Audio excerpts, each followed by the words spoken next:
अस्सलाम वालेकुम, welcome back to my channel life with Sahar Parvez. कैसे हैं आप सब? मैं उम्मीद करती हूँ आप सब बिल्कुल खैरियत से होंगे। आज मैं आपसे शेयर कर रही हूँ सबकी पसंदीदा रशियन सैलेड की रेसिपी।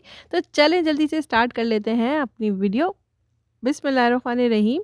यहाँ पर देखिए, सबसे पहले मैंने ले ली है क्रीम 250 ग्राम। टेट्रा पैक वाली क्रीम ली है, ये मीठी नहीं होती है। ठीक है, तो अब इसमें डालेंगे मेयोनीज़। मेयोनीज़ लेना है हमें 1.5 कप। जितनी क्रीम आप डालेंगे उससे थोड़ी सी क्वांटिटी मेयोनीज़ की ज़्यादा होगी। ठीक है, तो इस हिसाब से आप रखिएगा 250 ग्राम मतलब 1 कप।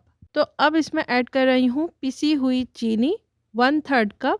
आप चाहें तो 1/3 से कम भी चीनी को ऐड कर सकते हैं, और चीनी इसमें पिसी हुई ही ऐड कीजिएगा। अगर आप दाने वाली चीनी ऐड करेंगे तो आपको पता है दाने वाली चीनी को मिक्स करने में थोड़ा सा टाइम ज़्यादा लगता है, तो इस पाउडर वाली जो चीनी होती है वो जल्दी मिक्स हो जाती है। और अब इसका टेक्सचर देखें, इस तरीके से थोड़ा सा क्रीमी क्रीमी सा हो गया है, क्योंकि इसमें मेयोनीज़ और क्रीम हमने अच्छी तरह से मिक्स कर लिया है। अब इसमें मैं ऐड कर रही हूँ अपनी पसंद की चीज़ें। अब देखिए, यहाँ पर मैं बताती हूँ आपको। मैंने यहाँ पर सेब ऐड किया है। 4 अदद सेब ले लिया है, उसको कट करके चॉप करके इस तरीके से ऐड कर दिया है। पाइनएप्पल ऐड कर रही हूँ 1 कप। ये स्वीट कॉर्न है मेरे पास, वो कैन वाला होता है ना, वो था, वो तो बॉयल होता है, तो इस वजह से मैंने वो वैसे ही ऐड कर दिया है। आधा कप है। और ग्रेप्स ऐड कर रही हूँ, यानी कि अंगूर। अंगूर ऐड कर दें। आप इसमें अपनी पसंद की चीज़ें ऐड कर सकते हैं, कोई रोक टोक कुछ नहीं है। मुझे इसमें आलू बॉयल बहुत पसंद है, तो मैं इसमें आलू ऐड कर रही हूँ, और मैं इसमें जो भी चीज़ें ऐड कर रही हूँ ये सारी चीज़ें मुझे बहुत पसंद है। तो यहाँ पर देखिए, मैं पास्ता ऐड कर रही हूँ। पास्ता मेरे पास थोड़ा सा बड़ा वाला था। अगर आपके पास एल्बो पास्ता है ना, वो छोटे साइज़ का जो होता है, तो वो इसमें ऐड कीजिएगा, उसका ज़्यादा अच्छा लुक आता है, टेस्ट आता है।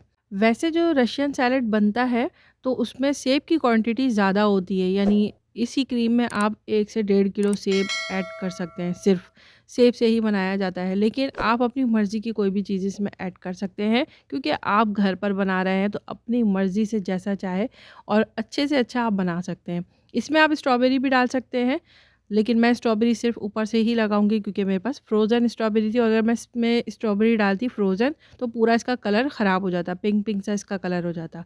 अच्छा, मैंने यहाँ पर चॉप किया हुआ बंद गोभी भी, यानी कैबेज भी ऐड किया है।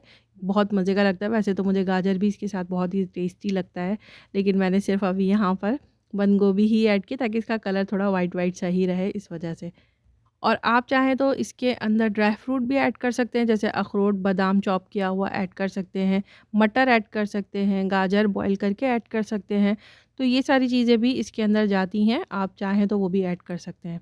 तो रेडी हो चुका है हमारा रशियन सैलेड, बहुत ही टेस्टी, बहुत ही मज़ेदार। इसको ज़रा-सा चिल करके ना, ठंडा करके खाएँगे तो बहुत मज़ेदार लगता है। इसको ऐसे ही खाया जाता है, वैसे तो आपने देखा होगा पिज़्ज़ा वगैरह के साथ सैलेड के तौर पे ये खाया जाता है।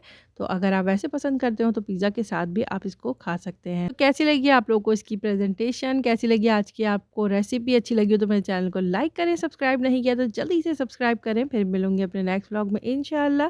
तब तक अपना और अपनी फैमिली का रखिए ढेर सारा ख़याल। अस्सलाम वालेकुम।